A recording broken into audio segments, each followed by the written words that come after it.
सहना भवतु सहनो भुनक्तु सह वीर्यं कर्वावहै तेजस्विनावधीतमस्तु मा विद्विषावहै। ॐ शान्ति शान्ति शान्तिः। समस्तजनकल्याणे निरतं करुणामयं नमामि चिन्मयं देवं सद्गुरुं ब्रह्मविद्वरम्।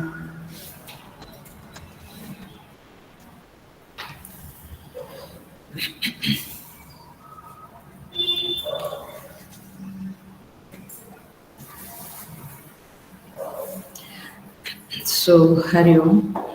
I welcome you all in Shweta Upanishad Satsang with great love and great respect. We chant here Chaturtha अध्याय और लास्ट 3 श्लोक जो बाकी है चतुर्थ अध्याय का उसे हम आज पूरा करेंगे।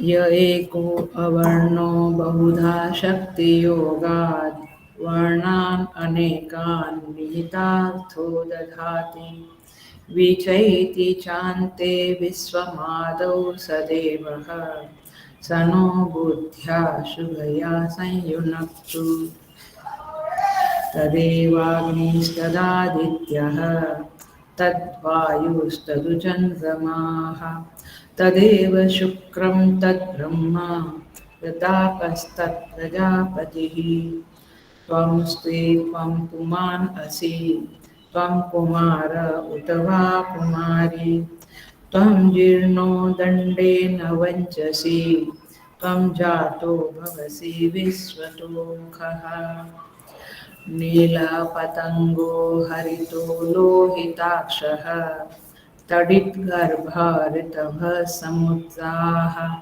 अनादिमत्वं विभुत्वेन वर्तसे यतो जातानि भुवनानि विश्वा अजामेकां लोहितशुक्लकृष्णां बहवी प्रजा सृजमानां स्वरूपाः अजो ह्येको जुषमाणोऽनुशेते जहात्येनां भुक्तभोगाम् अजोऽन्यः द्वा सुपर्णा सयुजा सखाया समानं वृक्षं परिषस्वजाते तयोरन्यः पिप्पलं स्वादु अर्ति अनश्नन् अन्यो अभिजातशीति समाने वृक्षे पुरुषो निमग्नः अनीशया शोचति मुह्यमानः जुष्टं यदा पश्यति अन्यमीशम् अस्य महिमानम् इति वीतशोकः ऋचो अक्षरे परमे व्योमन् यस्मिन् देवा अधिविश्वे निषेदुः यस्तं न वेद किं ऋचा करिष्यति य इत्तत् विदुस्ते इमे समासते छन्दांसि यज्ञा क्रतवो व्रतानि भूतं भव्यं यच्च वेदा वदन्ति अस्मान् मायि सृजते विश्वमेतता तस्मिन् च अन्यो मायया सन्निरुद्धः मायां तु प्रकृतिं विद्यान् मायिनं तु महेश्वरं तस्य अवयवभूतैस्तु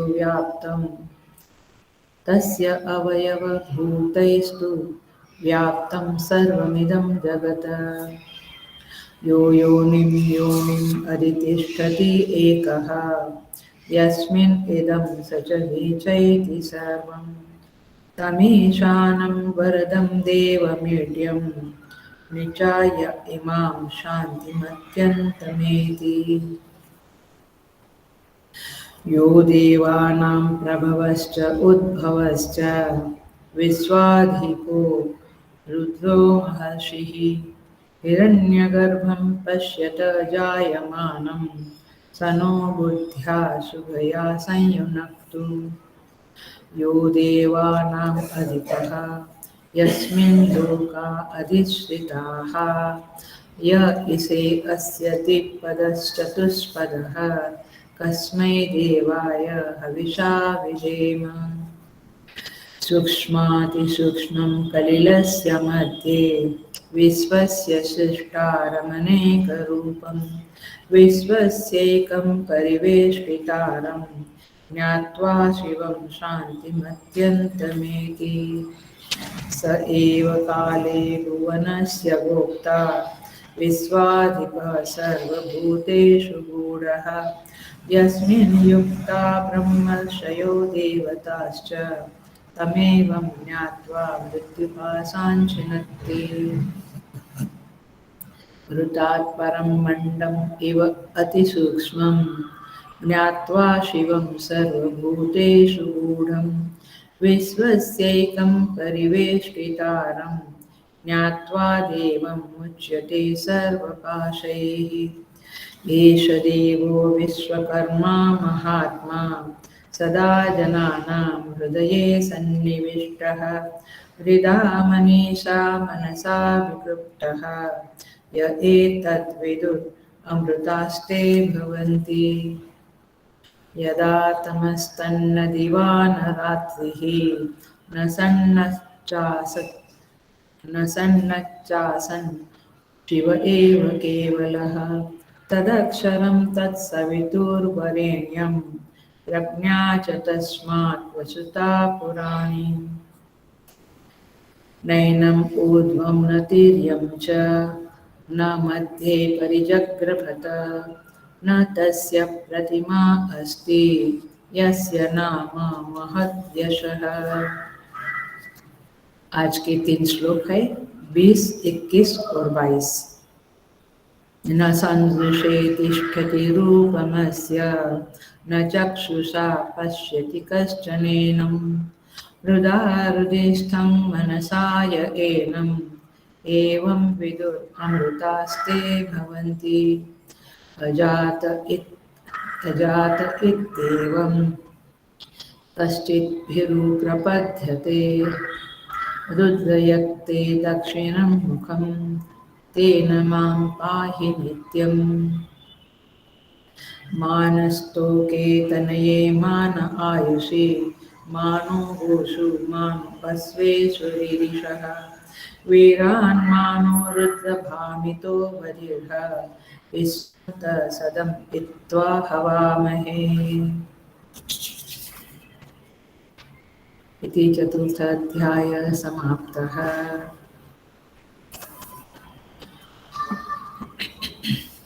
सो हम देखते हैं 20 नंबर का मंत्र श्वेताश्वतर उपनिषद 4th अध्याय मंत्र नंबर 20। ऋषि कहते हैं न संदृशे तिष्ठति रूपम अस्य। संधि अलग करती हूँ। न संदृशे तिष्ठति रूपम अस्य। अस्य माने इस परमात्मा का। संदृशे, संदृशे माने दृष्टि के सामने न रूपम तिष्ठति, उसका रूप जो है, स्वरूप जो है वो ठहरता नहीं है। समझेंगे। न चक्षुषा पश्यति कश्चन एनम। एनम माने अगेन इस परमात्मा को, कश्चन कोई भी चक्षु से, इस नेत्र से नहीं देख सकता है। ये एनम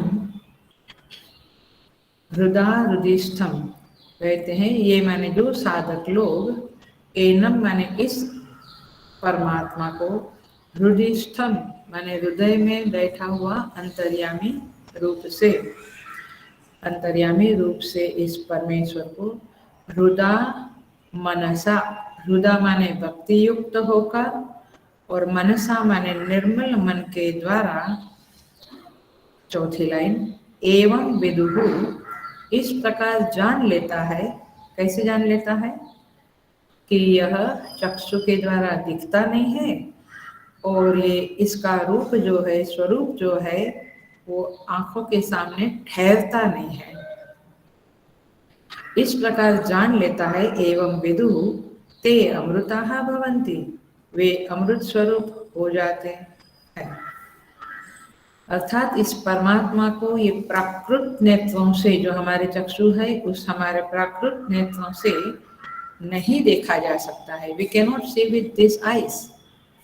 लेकिन परमात्मा जिसको कृपा करके दिव्य दृष्टि प्रदान करता है, उसके द्वारा वह परमात्मा देखा जाता है।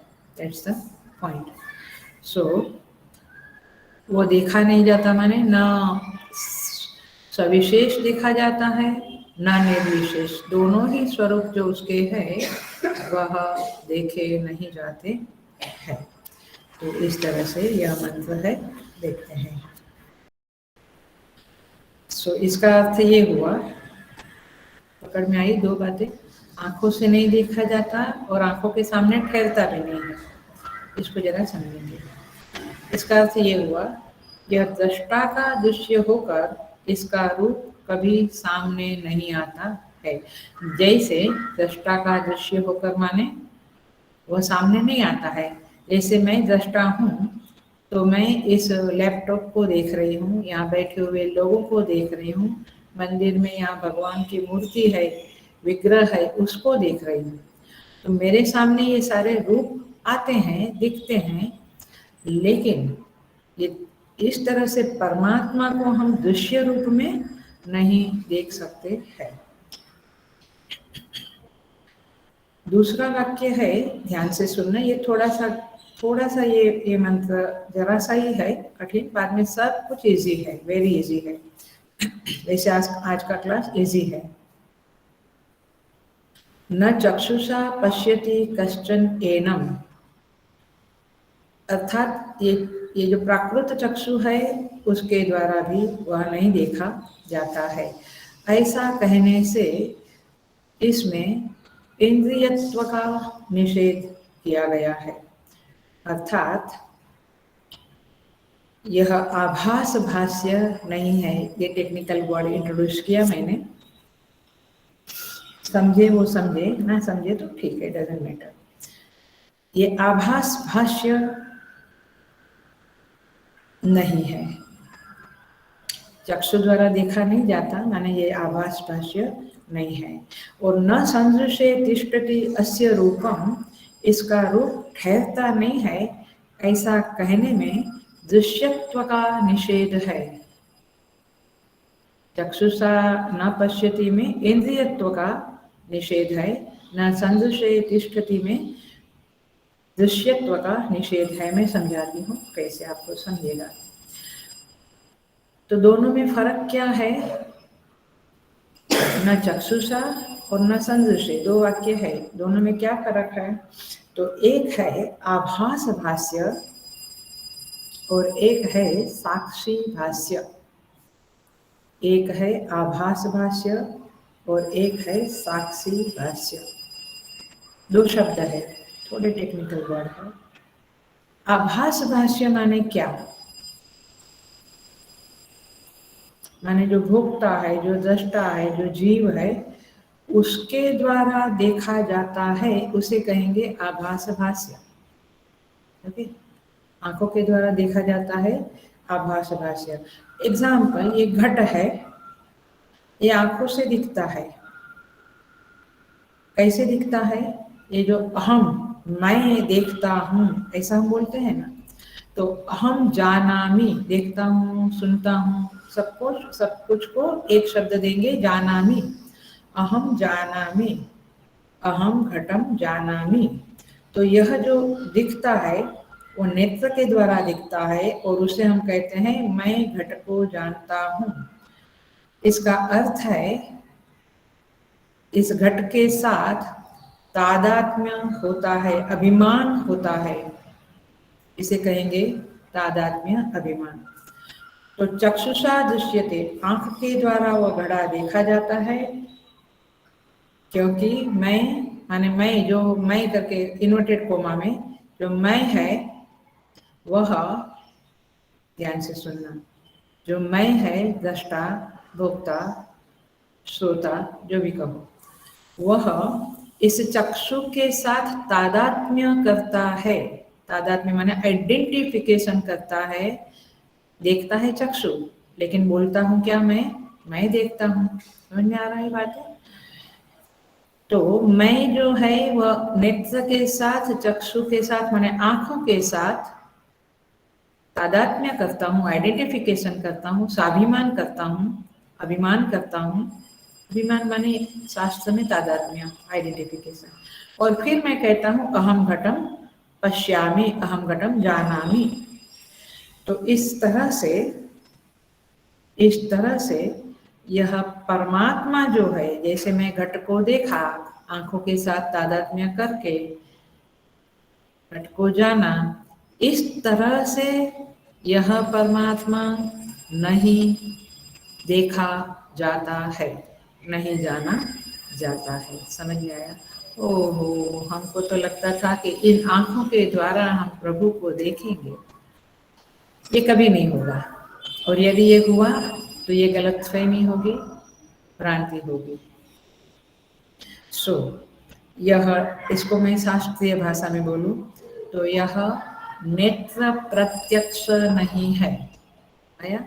यह नेत्र प्रत्यक्ष नहीं है, आंखों के सामने नहीं आता है। यह संगीत के स्वर के समान अथवा कोई भी शब्द के समान श्रोत प्रत्यक्ष नहीं है। कौन? ये आत्मा, ये परमात्मा, ये तत्व, भगवान, आप जो भी बोलो, साकार निराकार माने सगुण साकार, सगुण निराकार, निर्गुण निराकार, ये श्रोत प्रत्यक्ष भी नहीं है। माने कान से आप उसको सुन नहीं सकते। ये जैसे चर्म चक्षु है, वैसे जो हमारा प्राकृत श्रोत्र है, कान है, कान को ही शास्त्र में बोलते हैं श्रोत्र। इसके द्वारा देखा माने उसके द्वारा सुना नहीं जाता है। यह गुलाब, मोगरा इत्यादि की गंध के माफिक घ्राण प्रत्यक्ष नहीं है, उसको सूंघा नहीं जा सकता है। ख्याल में आ रहा है? इसी तरह ये स्वाद, जो हमें खट्टा मीठा स्वाद लगता है, वो स्वाद के समान रसना प्रत्यक्ष नहीं है, जिह्वा से चखा नहीं जाता है वो। ऐसे हम कहते हैं बड़े मधुरम अधरम मधुरम, वो बात ठीक है, लेकिन वेदांत की दृष्टि से रसना प्रत्यक्ष नहीं है, स्पर्श प्रत्यक्ष नहीं है। इसीलिए यहाँ पे कहते हैं चक्षुषा अर्थात सारी इंद्रियों के द्वारा कश्चन एनम न पश्यति न अनुभवति, कोई भी इसे देख नहीं सकता है, उसका अनुभव नहीं कर सकता है। इस तरह से जैसे यहाँ हम बोल रहे हैं, वैसे जैसे मैं बोल रही हूँ, आप मेरे शब्दों को सुन रहे हैं आपके श्रोत्र के द्वारा, वैसे हम उस परमात्मा के शब्दों को सुन नहीं सकते हैं इन प्राकृत इंद्रियों के द्वारा। आया ख्याल में? सो क्योंकि यह शब्द स्पर्श रूप रस गंध, ये पंच विषय जो है सृष्टि में, उससे परे है। अविषयत्वात्, इंद्रिय अगोचरत्वात्, ऐसा कहते हैं। अच्छा ठीक है, ये तो हमें समझा, आई थिंक समझा। अब हम जरा सा डिटेल में जावे, डीपर में जावे तो देखो। अच्छा, ऐसे आंखों से नहीं देखा जाता, श्रोत्र से सुना नहीं जाता, इत्यादि इत्यादि, लेकिन हम हमारे अंदर से तो उसको देख सकते हैं, ऐसा प्रश्न आएगा। लेकिन भीतर में साक्षी के द्वारा भी नहीं देखा जा सकता है। मैं एग्जांपल देती हूँ। आपके अंदर किसी के प्रति नफरत आई, इसको किसने जाना? सामने वाले को आपने बताया नहीं, आपने अच्छा सा ड्रामा करके चेहरे को शांत रखा, लेकिन अंदर आपको वो जो आया उसके प्रति नफरत है। लेकिन आपकी नफरत को किसने देखा? आपने देखा, मैंने देखा, मैंने साक्षी ने देखा। पकड़ा आपने? कोई है जो देखता है। अब मैं बोल रही हूं, आपके अंदर ये शब्द आया, हे भगवान, आज का क्लास तो पल्ले पड़ेगा कि नहीं पड़ेगा, ऐसा शब्द आपके अंदर आया, ठीक है, उसको किसने जाना? समझ में आ रहा है बातें? तो इस तरह से आपके अंदर द्वेष आया, राग आया, लोभ आया, ईर्ष्या आई, क्रोध आया, करुणा आई, प्रेम आया, स्नेह आया, ये सब किसने जाना? तो साक्षी ने जाना। वो साक्षी जो अंदर बैठा है, उपद्रष्टानुमंता च भर्ता भोक्ता महेश्वर, ये जो है गीता के 13वें अध्याय में, तो ये जो है वो इंद्रियों के द्वारा नहीं जाना, आपने भीतर में साक्षी के द्वारा जाना।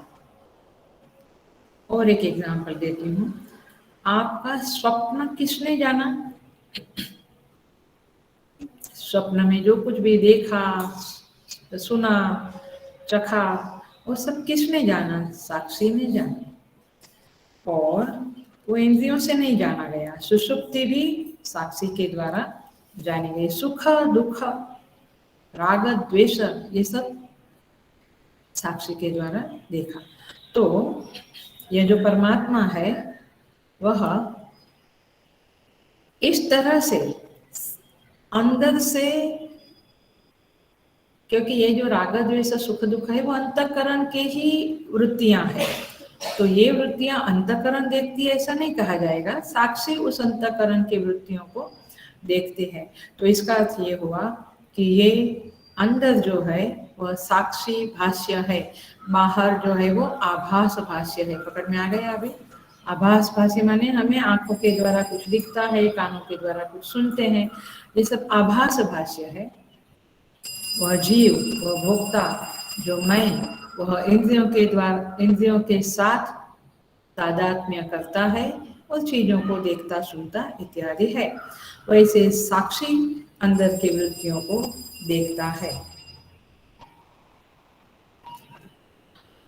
आपके हाथ को किसने देखा? आपकी आंखों ने देखा, लेकिन आपकी आंखों को किसने देखा? मेरी आंख दुखती है, मुझे कम दिखाई देता है, किसने जाना?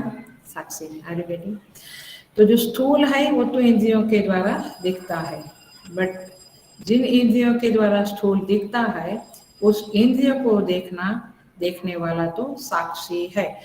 लेकिन ये परमात्मा जो है वह न साक्षी भाष्य है न आभास भाष्य है, माने न इंद्रियों से देखा जाता है, जाना जाता है, और न साक्षी के द्वारा इस तरह से जैसे हम राग द्वेष देखते हैं वैसे अंदर से नहीं देखा जा सकता है, अत्यंत सूक्ष्म है।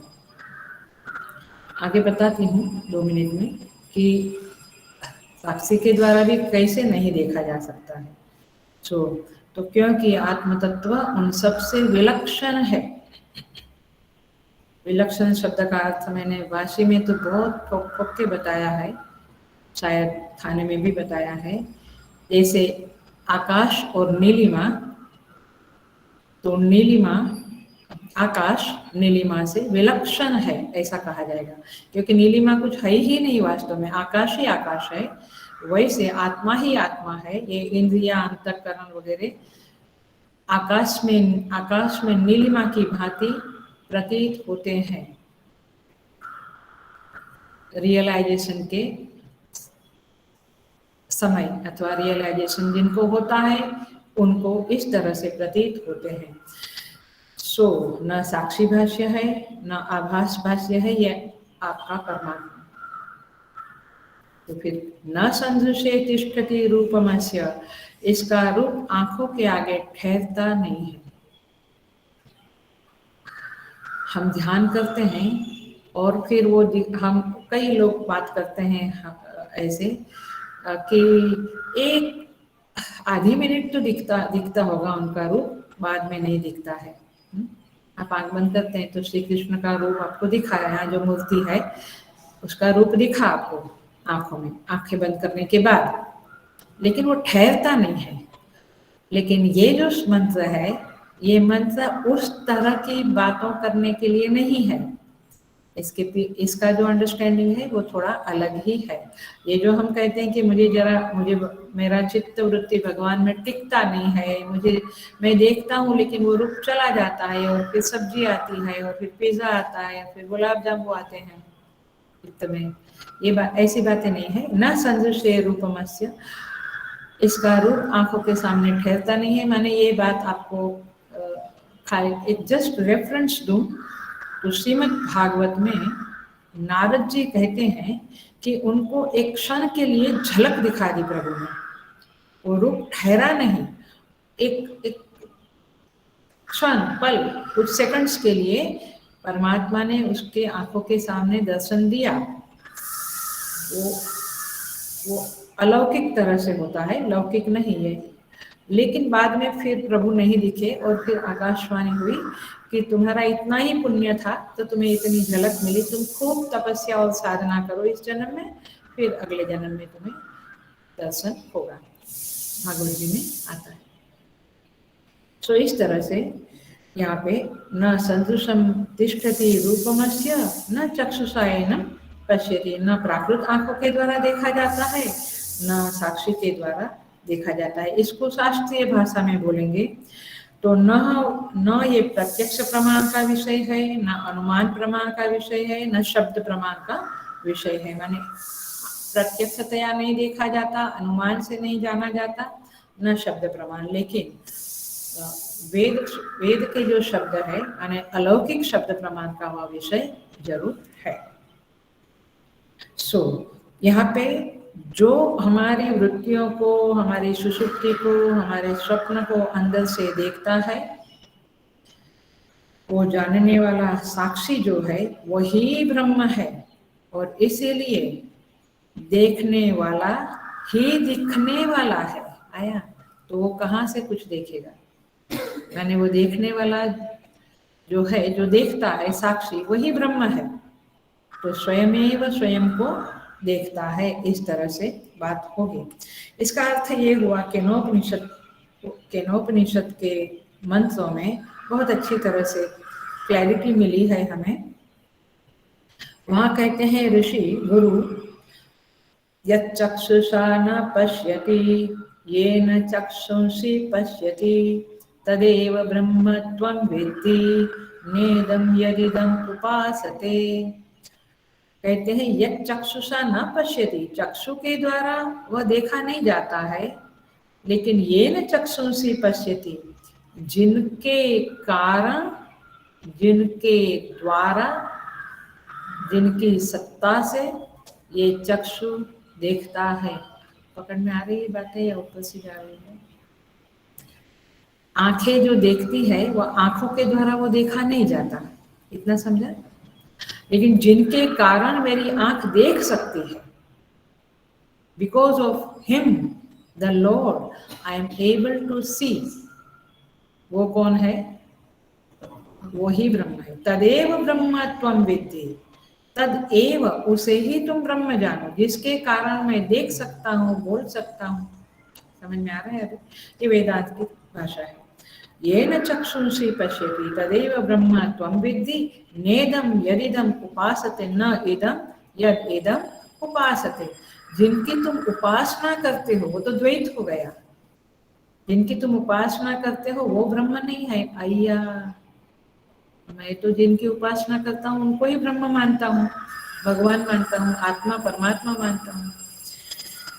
इसके लिए पूरा केनोपनिषद पढ़ना पड़ेगा, बट ठीक है, if you can understand. यत् श्रोत्रेण न शृणोति येन श्रोत्रम् इदं श्रुतम्, जो कानों के द्वारा सुना नहीं जाता है, लेकिन जिनके कारण कान सुन सकते हैं, श्रोत्र सुन सकते हैं, वह ब्रह्म है। तदेव ब्रह्म त्वं विद्धि नेदं यदिदं उपासते यत् मनसा न मनुते येन आहुर्मनोमतम्। ये मन के द्वारा जाना नहीं जा सकता है, लेकिन जिनके कारण मन विचार कर सकता है, संकल्प विकल्प कर सकता है, उसे तदेव ब्रह्म त्वं विद्धि। यद्वाचा अनभ्युदितं येन वाग अभ्युद्यते तदेव ब्रह्म त्वं विद्धि। नेदम यदिदम उपासते, बड़े प्यारे प्यारे मंत्र है और बड़े गहरे मंत्र है। सो इस तरह से यहाँ पे कहा गया है यत् प्राणेन न प्रणीति येन प्राण प्रणीयते।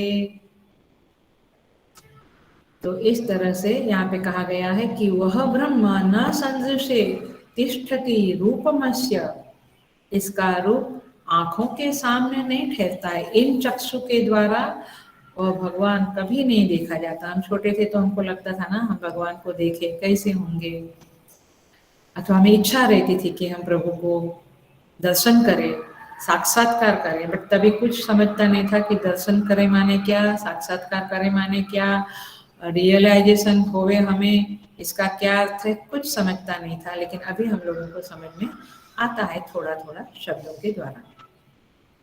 तो प्रभु ऐसे नहीं दिखेगा, तो कैसे दिखेगा ये भी तो बताओ। तो ऋषि बताते हैं हृदयादिष्ठम मनसाय एनम एवं विदुहु, फिर ते अमृता भवंती, ये फलश्रुति है, वे अमृत तत्व को पा लेते हैं, वे अमृत अमर बन जाते हैं। ये फलश्रुति है, ये फल बताते हैं कि ये देख लिया तो क्या होता है, वे लोग अमर हो जाते हैं जिन्होंने देखा वो। लेकिन ये कैसे देखा जाता है, हृदयादिष्ठम मनसाय एनम एवं विदुर अमृतास्ते भवन्ति। हृदय स्थम, हृदय स्थम जो हृदय में स्थित है, केवल मेरे और आपके नहीं, चींटी के भी, हाथी के भी, पशु के भी, पक्षी के भी, गंधर्व देव किन्नर जितना भी, इवन नदियां पहाड़ समुद्र उनके भी अधिदैवत है, और उसमें भी वह, उनका भी एक हृदय है और उसमें भी वह स्थित है। इसलिए हम गंगा मैया कहते हैं, क्योंकि गंगा जो दिखती है प्रयागराज में इत्यादि जगह पे, वह तो गंगा का अधिभूत रूप है, लेकिन उसका एक अधिदैव रूप भी है और उसका एक अध्यात्म रूप भी है वो गंगा जी का। तो जो अधिदैव रूप है उस रूप में हृदय में परमात्मा स्थित है। हम सबका ऐसे 3 रूप है, 8वें अध्याय में ये बातें आएगी। सो हृदयस्थम, हृदय में वह स्थित है, इसका अर्थ यही है हृदय में स्थित होकर वह साक्षी रूप से सब कुछ देखता है, तभी तो वो कर्म फल दाता बनता है, हमारे सारी भावना विचार कर्म को देखता है और फिर हमें फल देता है। तो हृदय में वो साक्षी बनकर बैठा है और फिर वो देखने वाला बनता है, और हृदयस्थम वह स्वयं ही दिखने वाला भी स्वयं ही है। और इसीलिए कहा है कि उसका रूप किसी को दिखता नहीं है, क्योंकि वो स्वयं ही देखने वाला भी है और दिखने वाला भी वही है, सीयर भी वह है, सीन भी वही है। इसलिए अवधूत गीता में कहते हैं स्वयमेव च तत्वम स्वयमेव च बुद्धम, वो स्वयं ही तत्व है और स्वयं स्वयं को ही जानता है और कोई उसे जान नहीं सकता है। मतलब कि जब हम स्वयं को जानेंगे तब समझो कि हमने उसको जान लिया, क्योंकि स्वयं और वह 2 नहीं है, तत्वम असि तत्वमसि। सो ये हृदय मनी मनस, हृदय माने हृदय पूर्वक और मनीषा माने निश्चय पूर्वक। हमने ये श्लोक, ये 2 शब्दों को इसी चैप्टर के 17वें मंत्र में बहुत खोल कर सब कुछ देखा था, यदि आपको याद हो तो। फिर भी और तरह से जरा सा देखते हैं। हृदय माने, जहाँ पे ये मैं डेफिनेशन कर रही हूँ उसकी व्याख्या मैंने व्याख्या कर रही हूँ, जहाँ पे संपूर्ण उपाधियों का उपसंहार होता है। इसको ऐसे समझाऊंगी, जैसे चक्षु इंद्रिय रूप को लेकर आती है, बाहर से रूप को लेकर आती है और अंदर कहीं तो देती है, राइट, अंदर देती है कि रखती है, नहीं तो फिर इतना पोटला कहाँ से पकड़ेगी वो। दिन भर में हजारों लाखों चीजें देखती है और फिर उतना रखेगी कहाँ, तो वो रखती नहीं है अपने पास, जो बाहर से रूप देखा वो अंदर दे देती है, और इस तरह से वो कुरियर का काम करती है।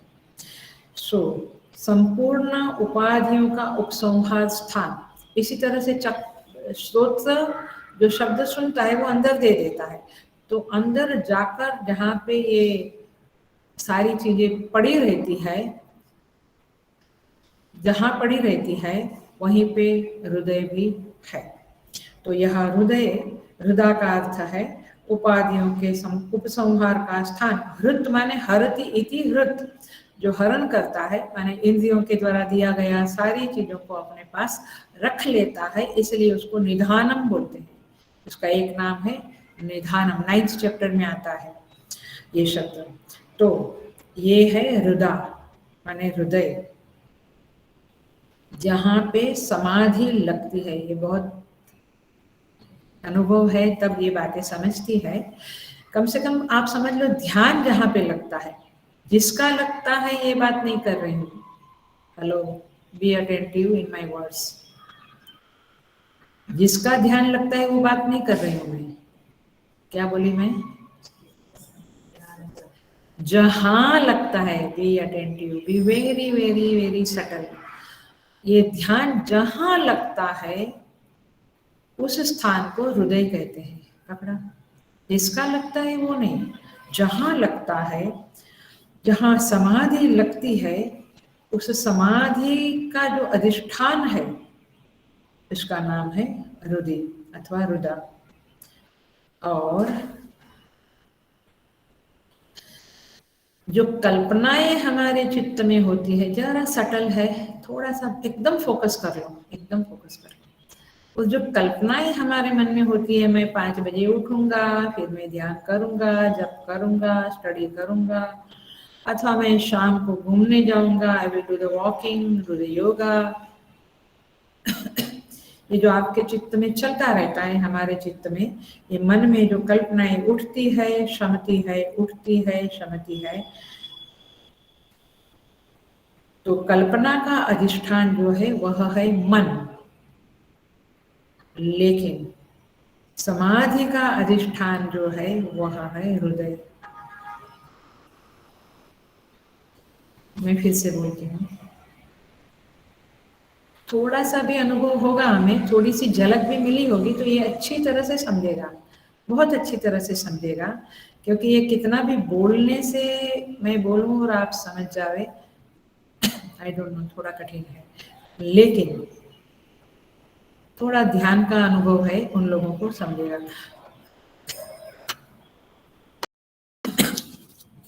जहाँ ध्यान लगता है, समाधि लगती है, उस स्थान को हृदय कहते हैं। जहाँ कल्पनाएं उठती है, कल्पना की तरंगे उठती है और शमित हो जाती है, उसे मन कहते हैं, उसके अधिष्ठान को मन कहते हैं। एनीवे, तो यहाँ पे कहते हैं कि हृदय हृदयस्थम मनसा, इसके द्वारा, ये हृदय में स्थित इस परमात्मा को एनम एवं विदुहु, जो जानता है, वहां पे जो स्थित है उस परम तत्व को जो जान लेता है,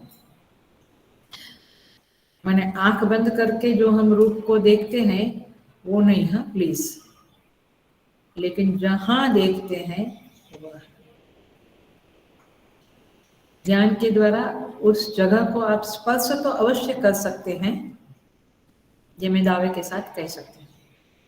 और ये प्रमाण जनित बातें हैं, महात्माओं ने, बड़े महापुरुषों ने, अथवा ध्यान करने वाले ऊंचे साधकों ने इसे स्पर्श किया है, इस अधिष्ठान को।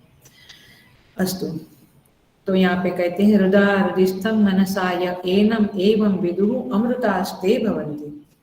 और इसलिए ईशावास्य उपनिषद हमने करी है, वहाँ पे कहते हैं सर्वभूतस्थमात्मानं सर्वभूतानि च आत्मनि ईक्षते योगयुक्तात्मा सर्वत्र समदर्शनः। सारे भूतों को जो अपने हृदय में देखता है और स्वयं को जो सारे भूतों में देखता है, वह योग युक्तात्मा है, वह समदर्शी होता है। माने सारे भूतों को स्वयं में देखना तो चलो ठीक है, समझ सकते हैं, अथवा कैसे समझेंगे, कल्पना के रूप में सारे भूत हमारे हृदय में दिखते हैं और सारे भूतों में मैं स्वयं को देखता हूँ। इसको कहते हैं हृदिस्थम हृदा मनसा एनम विदुहु, इसे जानते हैं। इसी को सूफी संत कहते हैं, खुदी का जब उठा पर्दा गजब एक माजरा देखा। जब खुदी का ये अहंकार, ये अहम गल गया तो एक गजब एक माजरा देखा, एक तमाशा देखा, एक अजब का आश्चर्य देखा। क्या? जिसे मैं समझ रहा था बंदा, वह खुद खुदा निकला। जिसे मैं बंदा समझता था वो तो खुद खुदा ही निकला। मतलब ये है कि खुदा ही खुदा को ढूंढ रहा है, हम स्वयं ही स्वयं को ढूंढ रहे हैं। बड़ी मजेदार गेम चल रही है।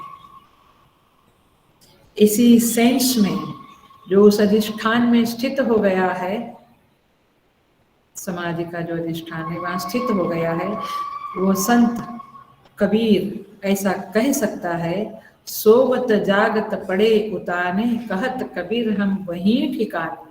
वे वहीं रहते हैं, हमारे जैसे जगत में नहीं रहते हैं। सो इस तरह से यहाँ पे कहते हैं, ते विदुहु अमृता भवंती, वे लोग अमृत समान बन जाते हैं। भाष्यकार बहुत सुंदर कहते हैं शांकर भाष्य में, ते अपरोक्षीकरण महिमना अमृता भवंती, वे साक्षात्कार कर लेते हैं उस आत्मा के महिमा का, वे अमर हो जाते हैं। अमरण धर्मा भवंती, वे अमरण धर्म माने उनको जन्म मरण नहीं होता है। हम तो इतने बेहोश है कि जन्म मरण के बारे में सोचते ही नहीं है, इसलिए हमें कोई तकलीफ नहीं है। भाष्यकार कहते हैं, मरण हेतु अविद्यादेहे, मरण हेतु अविद्यादेहे, जो मरण की हेतु अविद्या है उसको तत्वज्ञान अग्निना दग्धत्वात् पुनः देहांतरम न भजन्ति इत्यर्थः। उस अविद्या को इन महापुरुषों ने ज्ञानाग्नि द्वारा दग्ध कर दिया है, भस्म कर दिया है, और इसलिए उन्हें दूसरा देह नहीं मिलता है। इसी को कहते हैं ते अमृता भवंती। ठीक है, आगे बढ़ते हैं।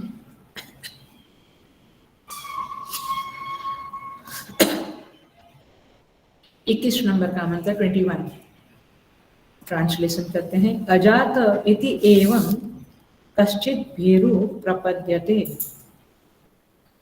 अजात इति एवं, उस परम तत्व को अजात, अजन्मा, अज समझते हैं, और ऐसा समझकर कश्चित भीरु प्रपद्यते, कोई जो भयभीत है, भयभीत किससे है? ये जन्म मरण से भयभीत है, उसके भय से डरा हुआ है। मैं बोला ना, हम लोग बेहोश है इसलिए डर नहीं लगता है। बुढ़ापा में भी कई शायद डर नहीं लगता है। टीवी देखने में, सब कुछ देखने में मस्त होते, खाने पीने में, एनीवे थोड़ा थोड़ा लगता है बट ज्यादा नहीं। प्रपद्यते, शरण लेता है, जो तेरी शरण लेता है, ऐसा भयभीत व्यक्ति जो तुम्हारी शरण लेता है, और मैं भी वैसा ही भयभीत हूँ, ऐसा यहाँ पे ऋषि कहता है। अतः हे रुद्र यत्ते दक्षिण मुखम तेन माम पाहि नित्यम, तुम्हारा जो ये दक्षिण मुख है, दाहिना मुख है, माने कल्याणमय जो मुख है, उसके द्वारा पाहि माम, पाहि माने मेरी रक्षा करो, मुझे सर्वदा मेरी रक्षा करो, ये मृत्यु रूपी भय से मेरी रक्षा करो, ऐसा कहते हैं। समझ में आया? क्योंकि आप अजन्मा है, आपको जन्म मरण नहीं है, तो मैं आपकी शरण में आऊंगा तो मेरा भी जन्म मरण मिट जाएगा। सो देखते हैं हम, अजात माने अजन्मा, जिसका जन्म मरण नहीं है। और जन्म मरण नहीं है, इसका अर्थ ये हुआ कि न उसको सुख है न दुख है ना? न पाप है न पुण्य है, न धर्म है न अधर्म है, इन सब, न प्यास है न भूख है, इन सब से जो परे है, इन सारे धर्मों से जो परे है, वह अजन्मा कहलाता है। लेकिन भीरु कौन है? भीरु माने भयभीत कौन है? जो जन्म मरण से भयभीत है, सुख दुख भूख प्यास सब में डरा डरा रहता है। गीता के 13वें नंबर के अध्याय में आता है, इंद्रियार्थेषु वैराग्यम् अनहंकार एव च जन्म मृत्यु जरा व्याधि दुख दोषानुदर्शनम। माने जन्म मृत्यु जरा व्याधि, इनमें जो दोष देखता है वो ऊंचा साधक है। उनमें दोष ही नहीं देखते हैं, बोलते हैं हाँ ये तो सब चलता रहता है, ठीक है फिर चलता ही रहेगा। ऐसा जो साधक है वह भगवान की शरण में जाता है। और प्रपत्ति शब्द को बहुत बहुत बार हमने बताया है, इसलिए हम आगे बढ़ जाते हैं। शोक मोह इन सब से वो परे है परमात्मा, लेकिन हम शोक और मोह से ग्रसित है और सदा भयभीत रहते हैं। तो कहते हैं, यह साधक कहता है, हे रुद्र यत् ते दक्षिणम मुखम, तुम्हारा जो दक्षिण मुख है उसके द्वारा तुम सदा मुझे देखा करो, माने कल्याण में रूप के द्वारा मेरी रक्षा करो, ऐसा यह साधक कहता है। तो ये 21 नंबर का मंत्र जो है वह जन्म मरण से मुक्त होने के लिए है। और 22वां मंत्र जो लास्ट मंत्र है वो संसार के पदार्थों की क्षति न होवे, उसको नष्ट न होवे, माने सांसारिक चीजों के प्रति प्रार्थना है। और ये 21 नंबर में मुक्ति के लिए प्रार्थना है, इतना ध्यान रखना। आप कहेंगे ये सब बातें ठीक है, ये क्या लगता है ऐसा कि ये सुनने को अच्छा लगता है?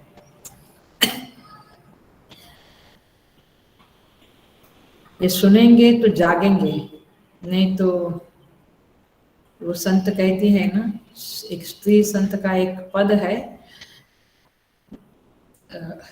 गुरु पैया लागू जगावी दे जोरे लखावी ले जोरे, गुरु पैया लागू लखावी दे जोरे, जन्म जन्म का सोया मनवा, जन्म जन्म का सोया मनवा, शब्द न मारी जगावी दे जोरे, शब्द न मारी जगावी दे जोरे। माने ये उपदेश, ये शास्त्रों का उपदेश सुनेंगे नहीं तो सोया मनवा, जन्म जन्म का, तो हम सोते ही रहेंगे, सोते ही रहेंगे। लगता है कि हम तो बड़े स्मार्ट है, जागरूक है।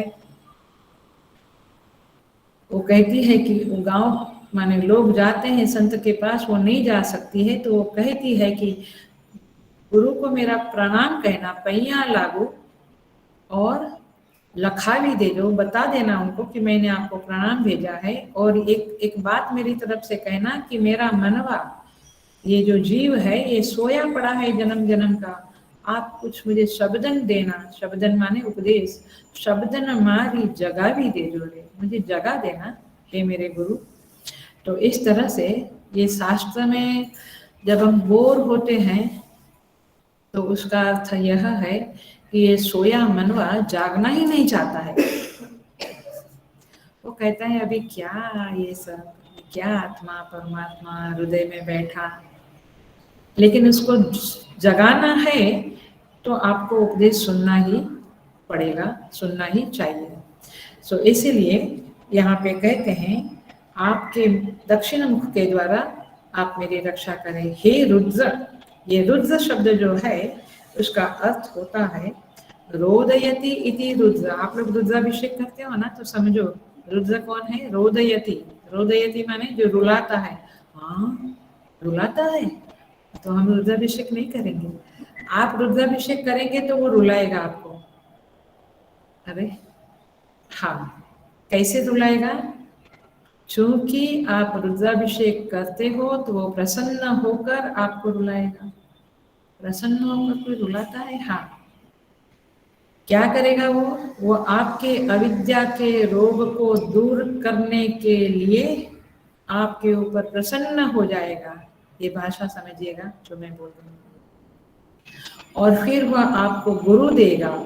आपके जीवन में गुरु आएंगे, और सच्चे गुरु, और जो गुरु होते हैं वे आपकी हर चीज को मान नहीं लेते हैं।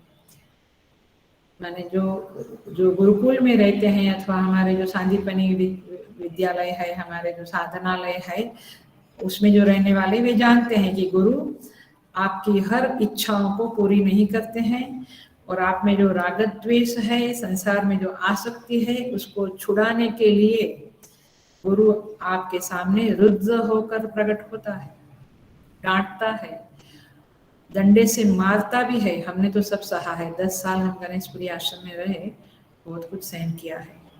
लेकिन वही जो है, जो इस तरह से दक्षिण मुखम पाहि नित्यम, वो उनका दक्षिण मुख से हमें रक्षण करना, इसका मतलब ये है कि वो रुद्र रूप धारण करके हमें हमारे दोषों से हमें मुक्ति दिलाता है, और इस तरह से आगे बढ़ाकर फिर क्या करता है, और फिर वह हमें श्रवण कराता है, शास्त्रों का श्रवण कराता है, माने उपदेश करता है, हम श्रवण करते हैं, और फिर वे हमें मनन करने को सिखाते हैं, निधिध्यासन सिखाते हैं, और फिर धीरे धीरे धीरे धीरे वे हमारे अविद्या के रोग को दूर करते हैं। तो इसीलिए ये जो रुद्र भगवान है, उसके लिए माने शंकर भगवान, उसके लिए कहते हैं कि 5 मुख है वो शंकर के। क्या नाम है 5 मुख के? ईशाना, सद्योजात, तत्पुरुष, अघोर, वामदेव। ये हमारी जो रोज की चिन्मया मिशन में, हमारे मिशन में जो रोज सुबह शाम आरती होती है देव देवोत्तमा वाली, उसमें जो शिव जी की आरती है सायं प्रातः की, उसमें ये सारा कुछ आता है, ये सारे नाम आते हैं। इसमें जो 5 मुख है, उसमें जो दक्षिण मुख है, पूर्व पश्चिम उत्तर दक्षिण और बीच में एक ऐसे होता है ना, तो दक्षिण मुख है वो अघोर नाम है उसका। दक्षिण मुख का नाम क्या है? ऐसे सारे का नाम है, हम डिटेल में नहीं जाएंगे, लेकिन उसको अघोर बोलते हैं। अघोर माने घोर नहीं, माने भयंकर नहीं, माने सौम्य, करुणामय, कृपामय जो मुख है उसको कहते हैं दक्षिण मुख, और उसी को दक्षिणामूर्ति भगवान भी नाम से पहचाना जाता है। तो उसमें घोरता नहीं है, उस अनुग्रह पूर्वक जो मुख है, अनुग्रह पूर्ण जो है मुख, वो अघोर है। और यहाँ पे प्रार्थना करते हैं कि आप इसके द्वारा हमारी रक्षा करो। रक्षा करो माने ये जन्म मरण के, ये संसार के चक्कर में जो हम डूबे जा रहे हैं, आप हमारा उद्धार करो। मां उद्धर, ऐसा कहता है विवेक चूड़ामणि शिष्य, मेरा उद्धार करो, अर्थात मुझे उपदेश करो, मुझे बंधन से मुक्त करो, और अहम ब्रह्मास्मि जो आदि महावाक्य है उसे समझने की, उसके अर्थ को समझने की बुद्धि दो, और इस तरह से आप मेरी रक्षा करो। तो इसे दक्षिणामूर्ति भगवान भी कहते हैं।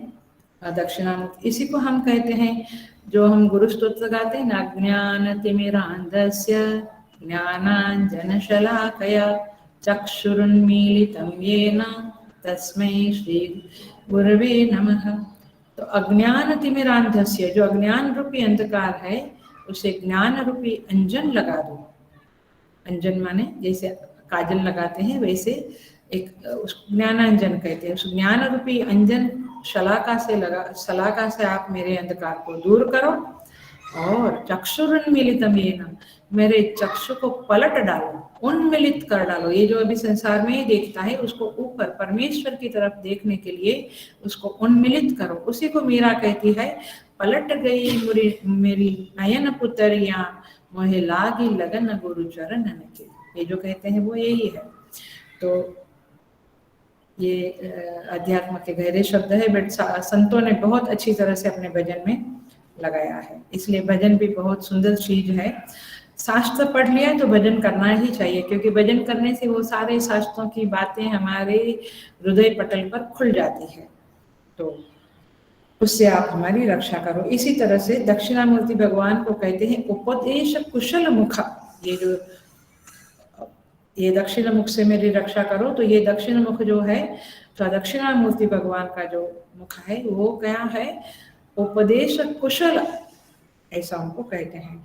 और इसलिए उनका जो दक्षिणामूर्ति स्तोत्र है वहां पे बढ़िया उपदेश दिया है। विश्वम दर्पण दृश्यमान नगरी तुल्यम निजांतर्गतम पश्यन्नात्मनि मायया बहिर्भूतं यथा निद्रया यः साक्षात् कुरुते प्रबोध समये स्वात्मानमेवाद्वयं तस्मै श्री गुरुमूर्तये नमः श्री दक्षिणामूर्तये। जिसने, मैं पूरा डिटेल में नहीं बोलूंगी लेकिन एक वाक्य बोलती हूँ। जैसे स्वप्न में हम जो कुछ भी देखते हैं वो हमारे अंदर देखते हैं, राइट, लेकिन हमें उस समय में लगता है हम जगत में बाहर देख रहे हैं। समझ में नहीं आया? आया? लगता है हम बाहर देख रहे हैं स्वप्न के समय, बाद में पता चलता है कि सब कुछ हम अंदर ही देखते थे। वैसे ये विश्व भी अंदर ही है। दर्पण दृश्यमान नगरी तुल्यम निजांतर्गतम, ये दर्पण में दिखने वाली काल्पनिक नगरी के समान यह जगत हमारे अंतर्गत ही है। इस बात को जो समझा देता है क्या कहते हैं, प्रबोध समये, ऐसा ज्ञान होने पर, आत्मज्ञान की क्षण में, उस घड़ी में यह बात स्पष्ट दिखती है, यह अनुभव में आ जाता है, यह रियलाइजेशन होता है। स्वात्मान में वाद्वयम, एक मैं ही हूँ और कुछ नहीं है, जगत तो मेरे अंदर की कल्पना है। ऐसा ज्ञान कराने वाले, ऐसा उपदेश करने वाले उस दक्षिणामूर्ति को मैं नमस्कार करता हूँ और वही उनका दक्षिण मुख है। हे प्रभु, आप इस दक्षिण मुख से मेरी रक्षा करें। रक्षा करें माने ये नहीं कि मैं गाड़ी में जा रहा हूँ और मेरा एक्सीडेंट न हो, ऐसा नहीं समझना प्लीज। शास्त्रों की बातों को शास्त्र की तरह समझना, जन्म मृत्यु से आप रक्षण करें, क्योंकि उपदेश आत्मसात हो गया तो फिर रक्षा अवश्य होनी ही है। सो इस तरह से मुक्ति की प्रार्थना करें। अब ये साधक सांसारिक प्रार्थना करता है, लौकिक प्रार्थना करता है। लास्ट श्लोक है, देखते हैं क्या कहता है। मान मा नह तोके, तोके माने पुत्रों में, तनये माने पौत्रों में, मान आयुषी, आयुषी माने आयुष्य, मान गोसु, गोसु माने गाय, मान अश्वेशु, अश्वेशु माने घोड़े, रीरिषः, रीरिषः का अर्थ होता है उसे क्षति न पहुंचाए, आप किसी भी प्रकार की उनको कमी ना करें, उनको नष्ट ना, उनको कुछ कष्ट ना हुए, उसको कहते हैं माँ रीरिषः। अर्थात ये कहते हैं कि हे प्रभु, आप भामितः, कुपित होकर, भामित माने कुपित होकर, क्रुद्ध होकर हमारे पुत्र पौत्र गाय घोड़े हमारी आयुष्य, इन सब के प्रति करुणा रखना, कृपा रखना, आप उनको क्षति ना पहुंचाना, उनको नाश न करना, ऐसी प्रार्थना करते हैं। और क्या कहते हैं, वीरान माँ, वीरान माने मेरे भक्तों को, मेरे सेवकों को भी आप क्षति ना पहुंचावे, ऐसी यहाँ पे प्रार्थना है। हे रुद्र धामितः वदिहि हविष्मन्तः सदम इत त्वा हवामहे, हम तुम्हें हविष्मन्तः माने हम लोग नाना प्रकार की भेंट लाकर, हविषा लाकर सदा तुझे हवन करते हैं, तेरी आराधना करते हैं, तुझे इन्वोक करते हैं, तुझे बुलाते हैं। हे रुद्र, इस तरह से हम तुम्हारी प्रार्थना करते हैं, तो तुम इतनी कृपा करना कि हमारे बच्चे गाय घोड़े, हमारे सेवक और हमारी आयुष्य सबकी, इसके ऊपर आप कुपित नजर नहीं डालना, माने आप कृपा रखना, आप हमसे प्रसन्न रहना। जो हम जनरली ऐसी प्रार्थनाएं करते रहते हैं, आई थिंक फैमिली वाले लोग ऐसी प्रार्थना करते हैं, मेरे को और मेरे फैमिली को ठीक रखना, बाकी जगत के लिए नहीं करते हैं, ठीक है, इतना भी ठीक है। तो ये बेसिकली रुद्रम का मंत्र है। रुद्रम में केवल इतना आता है, यहाँ पे वधिर हविष्मंत सदमित्वा हवामहे वहां नमसा विधेमते, ऐसा आता है। देखते हैं। तो इस तरह से यहाँ पे कहते हैं हमारे जो पुत्र है, पौत्र है, और गोशु माने गाय हैं, अश्वेशु माने घोड़े हैं, वीरान माने हमारे भक्त है, आयुषी माने हमारा आयुष्य है, इसके प्रति आप जरूर कृपा करें। इसका और एक अर्थ आचार्यों ने किया है जो मैं आपके सामने प्रस्तुत करूंगी और फिर हमारा चैप्टर पूरा होता है। यहाँ पे कहते मानस तोके तनये, अर्थात वैसे तो पुत्र और पौत्र होता है, बट यहाँ पे शिष्यगण आप ले सकते हैं। ये थोड़ा सा आध्यात्मिक दृष्टि से मैं इसका, मैंने आचार्यों ने उसका विवरण किया है। तो क्या कहते हैं, ये जो हमारे शिष्यगण है वे योगाभ्यास करते हैं, शास्त्र अभ्यास करते हैं, थोड़ी उपासना जप करते हैं। आप उन्हें किसी प्रकार का कष्ट न होने दें, आप उनको वध न करें, उनकी आयु जो है वो अनटाइमली उनका डेथ न होवे, समझ में आता है। ये सारी चीजों के लिए ये गुरु प्रार्थना करते हैं। तो अभी तो वे साधना कर रहे हैं, शमदम उपरति तितिक्षा ये सब कुछ अर्जित कर रहे हैं, ब्रह्माभ्यास कर रहे हैं। तो इनको आप मारना नहीं, उनकी आयु को भी पूरी नहीं कर देना, उनके प्रति आप कृपावंत रहना। शांति मंत्र में भी हम लोग कहते हैं ना, भद्रम कर्णे भी शृणुयाम देवाः, भद्रम पश्येमाक्षभिर्यजत्राः, स्थिरैरङ्गैः सुष्ठुवागं सस्तनूभिः, व्यशेम देवहितं यदायुः, स्वस्ति न इंद्रो वृद्धश्रवाः, स्वस्ति न पूषा विश्ववेदाः, स्वस्ति नस्ताक्ष्यो अरिष्टनेमिः, स्वस्ति नो बृहस्पतिर्दधातु।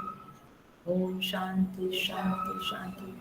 तो व्यशेम देवहितम यद आयु, क्या है इसका मतलब? व्यशेम देवहितम यद आयु, हमारी जो आयु है वो हम देव कार्य में, समष्टि कल्याण के कार्य में व्यतीत करें। क्या प्रार्थना है। मुझे लगता है ये प्रार्थना केवल मुख से बोलने के लिए भी भाग्य चाहिए, ऐसा मुझे लगता है। क्योंकि काफी बड़ा समाज है जो कहता है कि ऐसी क्या प्रार्थना करने की, क्या जरूरत है, हम अपना देखें, दूसरे उनका अपना देखेंगे। Why should we be bothering, माने why should we bother about others, ये जो भावना है। तो ये प्रार्थना नहीं कर सकते हैं वे लोग। यशेम देवहितम यदायु, कितनी ब्यूटीफुल पंक्ति है ये, कि हमारा जीवन देव कार्य में, समष्टि कार्य में, समष्टि कल्याण के कार्य में बीते, न कि हम केवल हमारे फैमिली के साथ खाए पिए, पैसे कमाए, सोए, आनंद मंगल करें। नहीं, ये इंसान का जन्म, मनुष्य के जन्म का ये पर्पस नहीं है, उद्देश्य नहीं है, कुछ समाज के लिए करना है। एनीवे, सो इस तरह से यह गुरु कहते हैं, और इसीलिए वह कहते हैं सहनावतु सहनौ भुनक्तु वाला जो मंत्र है, सहवीर्यम करवावहे तेजस्विनावधीतमस्तु मा विद्विषावहे। तो ये गुरु इस तरह से शिष्य के लिए मानस्तो के तनये मान आयुषी वाला मंत्र उनको भी लागू पड़ता है। गोशु का अर्थ होता है, गो माने इंद्रियां, ज्ञानेन्द्रियां यहाँ पे लेते हैं, माने आंख, कान, नाक इत्यादि। ये जो हमारी चित्त वृत्तियां है, ज्ञानेन्द्रियां है, ये जो है उसकी भी आप रक्षा करें। माने आंखों से हम ठीक से देख पाए, कानों से सुन पाए, नहीं तो शास्त्र भी नहीं सुन पाएंगे और कुछ नहीं, हम पूजा भी नहीं कर पाएंगे यदि हमारी इंद्रियां ठीक नहीं है। तो कहते हैं कि मानो गोशो, हमारी इंद्रियों के प्रति भी आप सकरुणा में रहे, करुणा करे, ठीक रखे। गो माने वेदवाणी भी होती है, तो ये वेदवाणी हम सुनते रहे। मान अश्वेशु, अश्वेशु माने घोड़ा, घोड़ा माने कर्मेंद्रिया, जो कर्मेंद्रिया है उसको भी आप रक्षा करें, उसके प्रति भी करुणा करें। माने हम हाथ से पूजा कर सके, पैर से मंदिर जा सके, इस तरह से वाणी से हम उनका स्तवन कर सके प्रभु आपका, तो इसलिए इसको भी आप ठीक रखें। वीरान मानो रुद्र भामितो वधिर हविस्मन्तो, भामित माने कुपित होकर आप हमारे सेवकों को भी कोई क्षति नहीं पहुंचाना प्रभु। माने गुरु इतने करुणामय है, दयालु है कि वे कहते हैं कि मेरे शिष्यों को, मेरे भक्तों को, मेरे जो आत्मीय जन है उनको आप क्षति नहीं पहुंचाना, आप क्रोधित नहीं होना। सबसे गलतियां तो होगी, क्रोधित भगवान कब होंगे, कुपित कब होंगे, जब हमसे गलतियां होती है। तो प्रभु बच्चों से, शिष्यों से गलतियां होती है, सेवकों से होती है और आत्मीय जनों से होती है। लेकिन आप किसी के प्रति, हमारी इंद्रियों से गलतियां होती है, अंतःकरण से गलतियां होती है, आप इन सब के प्रति कुपित नहीं होना, ऐसा यहाँ पे गुरु प्रार्थना करता है। माने आपकी कृपा हम सब पर हमेशा रहे, ऐसा हम कहते हैं। अर्थात हम जीवित रहें और हमारे शिष्यगण भक्तगण भी जीवित रहे और ये साधना के योग्य, साधना करने के योग्य बने रहे, ऐसा यहाँ पे प्रार्थना करते हैं। आपको बता दूं, ये जो रामचरितमानस है उसके अंदर बहुत ही सुंदर प्रार्थना है। कौन सी? रुद्राष्टकम। ये रुद्राष्टकम जो है वो इसी प्रकार का है कि कागभुसुंडी जी माने साधना करते हैं, उस समय की बात है। वे बड़े गुरु से थोड़े नाराज है, तो मंदिर में जप करने बैठे हैं, भगवान शिव के मंदिर में जप करने बैठे हैं और जप करते हैं, जप कर रहे हैं, तभी मंदिर में गुरु पधारते हैं। एक संस्कृति है, हमारी हिंदू संस्कृति है कि जब गुरु का आगमन होता है तो शिष्य को खड़े होकर नमस्कार करना चाहिए, बैठे नहीं रहना चाहिए। तो इस तरह से अब गुरु कहे कि बैठे रहो तो बात अलग है, लेकिन वैसे खड़े होना चाहिए। तो ये खड़े नहीं होते हैं क्योंकि उनको गुरु के प्रति अवमानना की फीलिंग्स, भावना हो गई है। तो इस तरह से गुरु का अवमान होता है, शास्त्र की बात का फॉलो नहीं कर रहे हैं, तो भगवान शिव बड़े क्रुद्ध होते हैं, कुपित होते हैं और क्रुद्ध होकर, क्रोधित होकर उस कागभुसुंडी जी को श्राप देते हैं, तुम 1000 साल तक अजगर बन जाओ। क्योंकि अजगर पड़ा रहता है ना, अजगर माने जो भी इंग्लिश में आएगा, आप पड़ा रहो। लेकिन उनके गुरु एकदम कांप जाते हैं, गुरु को बड़ा असह्य हो जाता है कि मेरे शिष्य को इस तरह से बड़ा श्राप मिल रहा है। और तब गुरु भगवान शिव को प्रार्थना करते हैं कि मेरे शिष्य से ये श्राप उतार दो। प्रभु उतारते तो नहीं है, लेकिन प्रभु ऐसा कहते हैं कि वो 1000 साल तक वहां पे पड़ा रहेगा, लेकिन उसको अपने पूर्व जन्म की स्मृति रहेगी, जिसके कारण वह साधना कर पाएगा, वो जप तप कर पाएगा, ऐसा उनको कहते हैं। मैंने गुरु को कहते हैं। शिष्य भी कांप जाता है ये श्राप सुनकर और बड़ा ह्यूमिलेटेड, माने बड़ा ही हम्बल हो जाता है। तो यहाँ पे ये कहते हैं कि ये जो मानस टोके है वो इसी तरह से प्रार्थना है, जैसे गुरु ने प्रार्थना की थी, बड़ी सुंदर है, जरूर पढ़िएगा। कभी भी हमारा गुरु के प्रति जो अपराध हो जाता है, मन में भी वाणी में भी, कभी हम गुरु की निंदा भी कर लेते हैं, मन में भी नफरत कर लेते हैं, या कुछ अपराध हो जाता है और कुछ कर्म के द्वारा, तो ये रुद्राष्टकम पढ़ने से, ऐसे इसकी फलश्रुति बताई है, रुद्राष्टकम पढ़ने से वह जो पाप है वो कम हो जाता है अथवा नष्ट हो जाता है, ऐसा फलश्रुति में कहा है। समझ में आ रहा है ना? सो ये पाठ जरूर करना चाहिए। जनरली हमारे मंदिर में, तो यहाँ पे हमारे आश्रम में, मंदिर में हम लोग हर सोमवार को रुद्राष्टकम करते हैं, शिव महिमना करते हैं और काफी शिव जी के स्तोत्र का पाठ करते हैं। तो ये पाठ है रुद्राष्टकम। नमामि शमीशान निर्वाण रूपम विभुं व्यापकं ब्रह्म वेदस्वरूपं निजं निर्गुणं निर्विकल्पं निरीहं चिदाकाशमाकाशवासं भजेहम्। तो इस तरह से यह रुद्राष्टकम है, बहुत सुंदर प्रेयर है और जब गाकर अच्छी तरह से गाते हैं तो सच में हृदय पिघल जाता है और परमात्मा भी प्रसन्न होता है, ऐसा मैं मानती हूँ। क्योंकि अपराध तो हमसे होते रहते हैं गुरु के प्रति, नहीं तो माता पिता या बड़ों के प्रति इस तरह से अपराध होते रहते हैं। तो यहाँ पे इस तरह से यहाँ पे ये हम पूरा करते हैं।